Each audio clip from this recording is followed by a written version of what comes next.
Hello future के toppers. तो कैसे हो आप सब? आई होप आप सब अच्छे होंगे और अपने एग्जाम्स की तैयारी में लगे होंगे। तो दोस्तों, हमने प्रीवियस वीडियो में चैप्टर 1 2 3 कवर कर लिए हैं। मैनेजमेंट के प्रिंसिपल ऑफ मैनेजमेंट के चैप्टर 1 2 3 कवर हो चुके हैं और हमने बात कर ली है प्लानिंग की मीनिंग, डेफिनेशन, कैरेक्टरिस्टिक्स, इंपॉर्टेंस और लिमिटेशंस पर।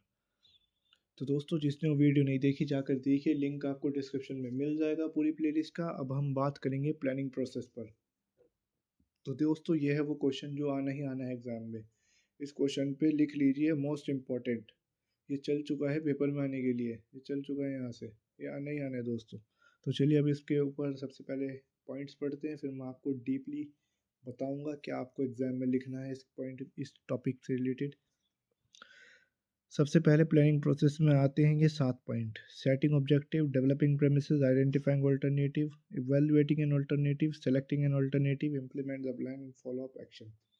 तो दोस्तों, हमेशा इसकी सीक्वेंस यही रहने वाली है, स्टेप वाइज ही आपको स्टेप्स लिखने हैं। पूरा प्रोसेस हमेशा स्टेप वाइज ही समझाना है। ये नहीं कर सकता आप इसमें ऊपर नीचे कर दो, नेचर, कैरेक्टरिस्टिक्स, डेफिनी नेचर में, कैरेक्टरिस्टिक्स में या फिर लिमिटेशंस में, ऑब्जेक्टिव में आप कर सकते हैं ऐसा। वहाँ पर आप कर सकते हैं और पॉइंट्स को ऊपर नीचे कर दो या जो दिमाग में आए पहले वो लिख दो। लेकिन प्लानिंग प्रोसेस की बात हो या किसी भी प्रोसेस की बात हो तो हमेशा लाइन वाइज ही चलना है आपको। जो सीक्वेंस है उसी में याद करना है और उसी में लिखना है। तो चलिए अब आपको डीपली बताते हैं। सबसे पहला स्टेप है हमारा setting objective. This is the first and foremost step of planning. Every organisation has its own objective. Objective must be stated clearly so as to make all the things more effective and efficient. Without setting of objective, you can't start planning process. In management, there must be a goal for which you are planning. So for completing planning process, it is important to have a certain objective.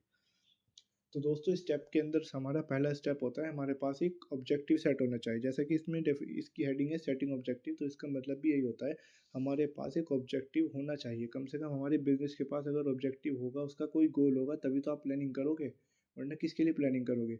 जब आपके पास गोल ही नहीं है तो planning का तो मतलब ही नहीं बनता दोस्तों।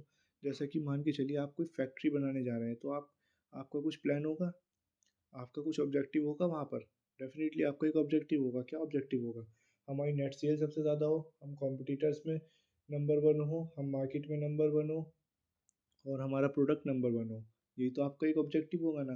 तो ऑब्जेक्टिव होना सबसे ज़्यादा ज़रूरी है। सबसे पहला पॉइंट जो होता है प्लानिंग करने का, वहाँ पर हमारा ऑब्जेक्टिव क्लियरली होना चाहिए। हमें ऑब्जेक्टिव पता होना चाहिए हमारा ऑब्जेक्टिव क्या है। तभी आप प्लानिंग सही से कर पाएंगे। अगर आपका ऑब्जेक्टिव ही नहीं है, आपके बिजनेस का कोई ऑब्जेक्टिव ही नहीं है, तो वो जिंदा लाश है दोस्तों, उसका कोई मतलब नहीं है। तो वो आप सिर्फ मजबूरी के लिए बिजनेस कर रहे हैं। Without objective business is not a business. You must know this thing. तो दोस्तों, आते हैं नेक्स्ट पॉइंट पर। सेकंड पॉइंट होने वाला है हमारा developing premises. This is second step in planning. Planning is futuristic forward and hence it is uncertain, so manager have to make some assumption and these assumptions are called premises. This is most important step for making planning effective. तो इसका मतलब होता है developing premises का मतलब होता है दोस्तों, जो आपने assumptions बनाई हैं अपने फ्यूचर के लिए, अपने बिजनेस के फ्यूचर के लिए, जो आपने assumptions सेट किए हैं। जैसे कि assumptions की बात करूँ मैं, कि फैक्ट्री कहाँ पर लगानी है और किससे हमें रॉ मटेरियल लेना है और कहाँ पर हमें प्रोडक्शन करना है और किसको सेल करना है, कैसा हमारा ट्रांसपोर्टेशन होगा।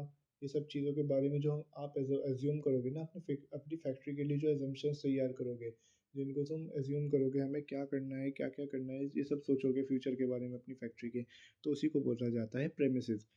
तो ये होता है सेकंड स्टेप हमारा। तो अब आते हैं नेक्स्ट स्टेप पर। थर्ड स्टेप होता है हमारा identification of alternative. This is the third step of planning, and in this step, we have to do the identification of alternative. We have to search different alternative on the basis of objective and limitation of the planning. For identifying the objective, for identifying the alternative, first we have to go through with our objective so that effective identification of alternative can be done. तो दोस्तों, आपने objective set कर लिया, उसके बाद आपने assumptions बना ली। अब पॉइंट आता है ऑल्टरनेटिव का। अब आपको चाहिए एक ऑल्टरनेटिव आइडेंटिफाई करना। आपको एक आइडेंटिफाई करना है क्या? ऑल्टरनेटिव। ये आपकी प्लानिंग का थर्ड स्टेप होता है। इस स्टेप के अंदर आपको मेन काम करना जो होता है वो ये होता है कि हमारा ऑल्टरनेटिव हो, हमारे पास कुछ मेथड्स हो, हमारे पास प्लान हो। सबसे पहले हमें अपना बेस्ट प्लान ढूंढना है। तो ये कहाँ होगा? इस स्टेप के अंदर। इस स्टेप के अंदर आपको क्या करना है? प्लान ढूंढना है। यानी आपको वो मेथड ढूंढना है जो सबसे ज़्यादा एफिशिएंट हो। तो उसमें कैसे ढूंढेंगे आप? उसको ढूँढने का तरीका ये होगा, आप सर्च करेंगे, रिसर्च एंड डेवलपमेंट टीम्स बिठाएँगे और अपने कॉम्पिटिटर रिसर्च करेंगे, आप देखेंगे कौन क्या बना रहा है, किस तरह बना रहा है, ये सब चीज़ें देखेंगे।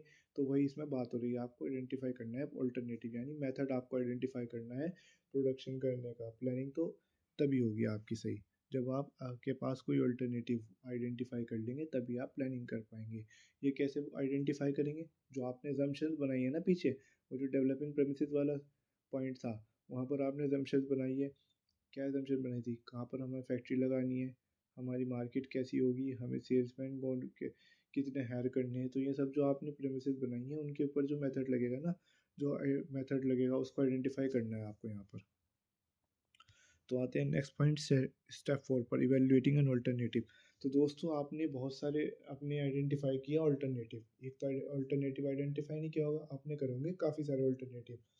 तो अब आपको उन अल्टरनेटिव को इवैल्यूएट करना है, उनके देखने हैं, क्या देखना है, उनके प्रोस एंड कॉन्स देखने हैं, कौन हमारे कितना बेनिफिट रहेगा, कौन हमें नेगेटिव देगा, कौन हमें पॉजिटिव रहेगा। तो किस अल्टरनेटिव से आपको ज़्यादा फ़ायदा होने वाला है, कौन सा आपके लिए नीडफुल रहने वाला है। तो ये सारी चीज़ें देखनी है, आपको इवैल्यूएट करनी है। Selecting an alternative, evaluation of alternative के बाद आता है हमारा next point, selecting an alternative. अब आपने इवैल्यूएट कर लिया अल्टरनेटिव, आपने सबसे पहले तो आइडेंटिफाई कर लिया अल्टरनेटिव, एक अल्टरनेटिव मेथड आ गया आपके पास। उसके बाद आपने इवैल्यूएट करा, काफ़ी सारे अल्टरनेटिव्स निकाले, काफ़ी सारे मेथड्स निकाले। उन सब काफ़ी सारे मेथड्स में से अब आपको चूज़ करना है एक बेस्ट मेथड, एक बेस्ट अल्टरनेटिव मेथड आपको चूज़ करना है, जो आपकी कंपनी के लिए रेगुलर आपको प्रॉफिट बना कर देगा। तो वही इस पॉइंट के अंदर बात है। आपने प्रोज एंड कॉन्स देख लिए, सब कुछ देख लिया, अब आपको करना क्या है, सेलेक्ट करना है। उस अल्टरनेटिव को सेलेक्ट करना है जो आपके लिए एफिशिएंट रहेगा, जो आपको कम कॉस्ट में ज़्यादा प्रोडक्टिविटी, ज़्यादा आउटपुट देगा, वो आपको मेथड चूज़ करना है। आते हैं अब 6 पॉइंट पर, इम्प्लीमेंट द प्लान। अब आपने ऑब्जेक्टिव बना लिया, प्रेमिसेस डेवलप कर ली, वो कर दिया आपने, इवेल्यूएशन कर लिया, आइडेंटिफाई कर लिया अल्टरनेटिव, इवेल्यूएट कर लिया अल्टरनेटिव और सेलेक्ट कर लिया आपने अल्टरनेटिव। अब बात कहाँ पर आती है? अब बात आती है प्लान को इम्प्लीमेंट करने की। अब आपको यहाँ पर जो आपने मेथड सेलेक्ट किया है, उस मेथड के अकॉर्डिंग आपको अब प्लान इम्प्लीमेंट करना है। अपनी प्लानिंग का सेकंड लास्ट स्टेप पर आ चुके हैं अब यहाँ पर आप। ये बहुत ज़्यादा इंपॉर्टेंट स्टेप है, अगर आपने ये स्टेप मिस कर दिया तो आपकी प्लानिंग बेकार है, प्लानिंग आपकी सही नहीं होने वाली। कभी भी आप, वैसे भी आप इस स्टेप के बाद आप इस स्टेप को बिना छोड़े आप प्लानिंग कर ही नहीं सकते दोस्तों। आप जब आपने सारी की सारी चीज़ें निकाल ली, आपने बेस्ट मेथड, सारे मेथड्स में से एक अच्छा मेथड जो है, एफिशिएंट मेथड जो है वो निकाल लिया। अब आपका काम क्या रहेगा? अब तो इम्प्लीमेंटेशन का काम है ना, तो अब इम्प्लीमेंट करोगे। अब लास्ट पॉइंट है हमारा 7th point, follow up action.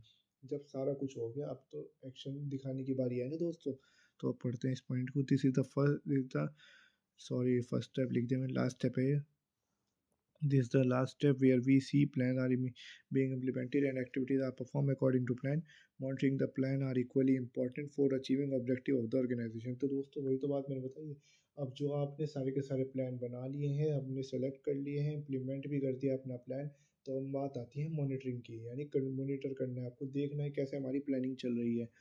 तो इस तरह से करते हैं आप पूरी प्लानिंग। तो दोस्तों ये हुआ प्लानिंग प्रोसेस। अब बात करेंगे नेक्स्ट वीडियो में नेक्स्ट टॉपिक पर। यहीं पर इस वीडियो को एंड करते हैं और लाइक कमेंट शेयर सब्सक्राइब करना मत भूलना। चलिए, थैंक यू दोस्तों एंड थैंक्स फॉर